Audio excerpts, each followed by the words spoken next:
Hello friends, welcome to our channel Pranesh diaries. బెంగళూరులో weather చల్లగా ఉంది, వర్షాలు పడుతున్నాయి. సో వేడిగా ఇన్స్టెంట్ కాఫీ కాకుండా ఫిల్టర్ కాఫీ తాగుదామని చెప్పేసి చేశాను. మా హస్బెండ్ కూడా ఆఫీస్ నుండి స్టార్ట్ అయ్యానన్నారు. సో తను వచ్చేలోపు కాఫీ కూడా రెడీ అవుతుంది. ఇది ఫిల్టర్ కాఫీ సెట్, మీ అందరికీ తెలిసే ఉంటుంది కదా. నా దగ్గర ఈ సెట్టే ఉంది. సో కింద ఉన్న గ్లాస్లోకి ఫిల్టర్ అయిన కాఫీ మొత్తం పడుతుంది. పైన ఉన్న హోల్స్ దాంట్లోకి 2 స్పూన్స్ కాఫీ పౌడర్ వేసి, ప్రెషర్ ఉంది కదా దాన్ని పెట్టేయాలి. ముందుగా వాటర్ని బాయిల్ చేసుకున్నాం కదా, ఆ వాటర్ని దీంట్లో పోసేసి మూత పెట్టేసుకోవాలి.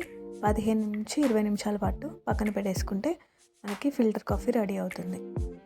20 నిమిషాల తర్వాత మూత తీసి కాఫీని గ్లాస్లోకి యాడ్ చేసుకోండి. తర్వాత పాలు, కావాల్సినంత షుగర్ యాడ్ చేసుకోండి. అంతే, filter coffee ready. Thanks for watching.